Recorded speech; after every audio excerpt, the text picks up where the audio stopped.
ಯುದ್ಧ. ಪಾಕಿಸ್ತಾನ ಭಾರತದ ಮಧ್ಯೆ ಯುದ್ಧದ ವಾತಾವರಣ ನಿರ್ಮಾಣವಾಗಿದೆ.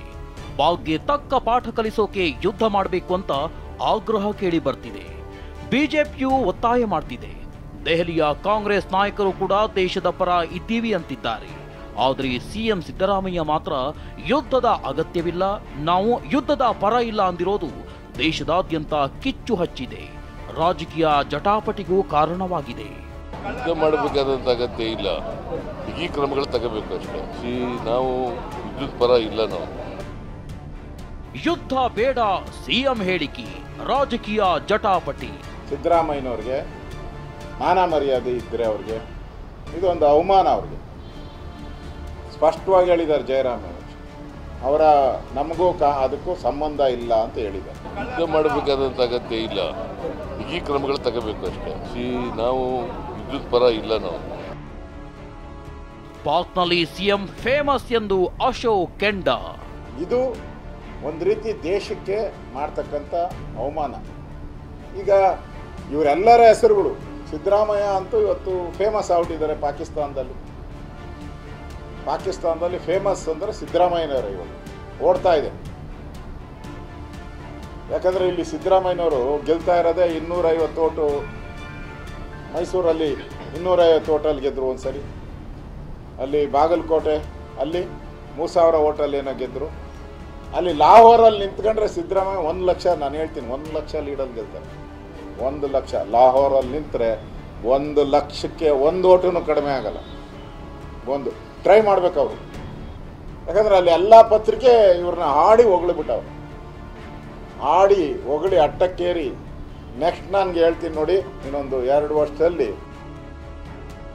ಯುದ್ಧದ ಅನಿವಾರ್ಯತೆ ಇಲ್ಲ ಅಂದಿರೋ ಸಿಎಂ ವಿರುದ್ಧ ಬೆಂಕಿಯುಗುಳಿದ ಆರಶು. ಪಾಕಿಸ್ತಾನದಲ್ಲಿ ಸಿದ್ದರಾಮಯ್ಯ ಫುಲ್ ಫೇಮಸ್ ಆಗಿದ್ದಾರೆ, ಲಾಹೋರ್ನಲ್ಲಿ ಸ್ಪರ್ಧೆ ಮಾಡಿದ್ರೆ 1 ಲಕ್ಷ ಮತಗಳಿಂದ ಗೆಲ್ತಾರೆ ಎಂದರು. ಯುದ್ಧದ ಅನಿವಾರ್ಯತೆ ಇಲ್ಲ ಅಂದಿರೋ ಸಿಎಂ ವಿರುದ್ಧ ಬೆಂಕಿಯುಗುಳಿದ ಆರಶು. ಪಾಕಿಸ್ತಾನದಲ್ಲಿ ಸಿದ್ದರಾಮಯ್ಯ ಫುಲ್ ಫೇಮಸ್ ಆಗಿದ್ದಾರೆ, ಲಾಹೋರ್ನಲ್ಲಿ ಸ್ಪರ್ಧೆ ಮಾಡಿದ್ರೆ 1 ಲಕ್ಷ ಮತಗಳಿಂದ ಗೆಲ್ತಾರೆ ಎಂದರು. ಸಿಎಂಗೆ ಪಾಕ್ ರತ್ನ ಕೊಡೋದು ಫಿಕ್ಸ್ ಎಂದ ಅಶೋಕ್. ಸಿದ್ದರಾಮಯ್ಯನ ಅಲ್ಲಿ ಕರೆದು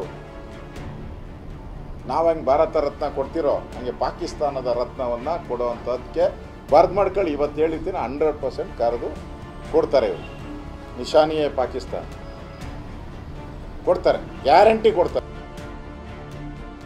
ಏನೇ ಕ್ರಮ ಕೈಗೊಳ್ತೀನಿ ಅಂದ್ರೂ ಹೋಗಿರೋ 26 ಜನ ವಾಪಸ್ ಬರ್ತಾರಾ ಅಂತ ಸಿಎಂ ಸಿದ್ದರಾಮಯ್ಯ ಪ್ರಶ್ನಿಸಿದ್ರು. ಇದಕ್ಕೆ ಅಶೋಕ್ ಕೌಂಟರ್ ಕೊಟ್ಟಿದ್ದು ಹೀಗೆ. ಅದೇ ನಂಬಿ ಈಗ ಕೇಂದ್ರ ಸರ್ಕಾರದವರು ಭದ್ರತೆ ಕೊಡೋಕ್ಕಾಗಲಿಲ್ಲ. ಅವ್ರ ಕೈಲಿ ಜನ ನಂಬ್ಕೋತಾರೆ, ಕೊಡಲಿಲ್ವಲ್ಲ. ಈಗೇನೆಲ್ಲ ಕ್ರಮಗಳು ತಗೊಂಡ್ರು ಕೂಡ 26 ಜನ ವಾಪಸ್ ಬರ್ತಾರ. ಮೊನ್ನೆ ಹೇಳಿದ್ರು 27 ಜನನ ನಾವು ವಾಪಸ್ ತರೋಕ್ಕಾಗುತ್ತಾ ಅಂದರು. ನೆನ್ನೆ ಉಲ್ಟಾಪ ಪೂರ್ತಿ ತಿರುಚಿಬಿಟ್ಟಿದ್ದಾರಂತೆ. ಹೆಂಗ್ರಿ ತಿರ್ಚಕ್ಕಾಗತ್ತೆ? ನಿನ್ನ ಮಾತನ್ನ ತಿರ್ಚಿಬಿಡೋಕ್ಕೆ ಏನು ತಿರ್ಚಕ್ಕದೇನೋ ಪೆನ್ಸಿಲಲ್ಲಿ ಬರೆದಿದ್ದೀರಾ? ಏನೋ ಪೆನ್ಸಿಲಲ್ಲಿ ಬರೆದ್ರೆ ರಬ್ಬರ್ ತಗೊಂಡು ಅಡಿಸ್ಬಿಡ್ಬೋದಪ್ಪ. ನೀನು ಹೇಳಿರೋದು ಕ್ಯಾಮ್ರಾ ಮುಂದೆ ಹೇಳಿರೋದು.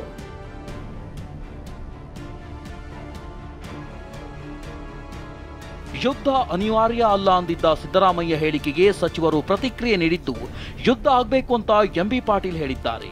ಶಿವರಾಜ್ ತಂಗಡಗಿ ಕೇಂದ್ರದ ಭದ್ರತಾ ವೈಫಲ್ಯವೇ ಕಾರಣ ಅಂತ ಗುಡುಗಿದ್ದಾರೆ. ನೋಡಿ ಯಾವ ಅರ್ಥದಲ್ಲಿ ಅವ್ರು ಹೇಳಿದ್ದಾರೆ. ಇವತ್ತು ಯುದ್ಧ ಅಂದಮೇಲೆ ಇವತ್ತು ದಿವಸ 2 ಕಡೆ ಇವತ್ತು ದಿವಸ ಹಾನಿ ಆಗ್ತದೆ.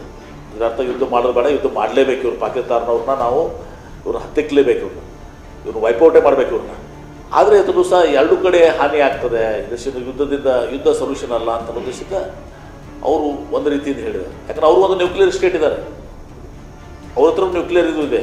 ಹೀಗಾಗಿ ನಾವು ಭಾಳ ಎಚ್ಚರಿಕೆಯಿಂದ ನಾವು ಯುದ್ಧ ಮಾಡಲೇಬೇಕು, ಅದ್ರಿಗೆ 2 ಮಾತಿಲ್ಲ. ಭಾಳ ಎಚ್ಚರಿಕೆಯಿಂದ ಭಾಳ ಇದರಿಂದ ಮಾಡಬೇಕು. ಪಹಲ್ಗಾಮದಲ್ಲಿ ಅದಾಗಕ್ಕೆ ಕಾರಣನೇ ಬಿಜೆಪಿ ಅವರು, ಬಿಜೆಪಿ ಸರ್ಕಾರ, ಕೇಂದ್ರ ಸರ್ಕಾರ. ಯಾಕೆ ಭದ್ರತೆ ಯಾಕೆ ತೆಗೆದ್ರು? ನಿಮ್ಮ ಭದ್ರತೆ ವೈಫಲ್ಯದ ಬಗ್ಗೆ ಮುಚ್ಚಿಕೊಳ್ಳೋಕೆ ಇದನ್ನೆಲ್ಲ ಕಥೆ ಹೇಳ್ತಿದ್ದೀರಾ ನೀವು? ಯಾವ ಆಧಾರ ಇಟ್ಕೊಂಡು ನೀವು ಭದ್ರತೆಯನ್ನು ತೆಗೆದ್ರಿ? ಅಲ್ಲಿ ಹೇಳ್ತಾ ಇದ್ದಾರಲ್ಲ, ಒಬ್ಬ ಮಿಲಿಟರಿ ಇಲ್ಲ, ಒಬ್ಬ ಪೊಲೀಸ್ ಆಫೀಸರ್ ಇಲ್ಲ ಅಂತ ಯಾರು ಅಲ್ಲಿ ಇದು ಓದಂತವ್ರು ಹೇಳ್ತಾ ಇದ್ದಾರಲ್ಲ.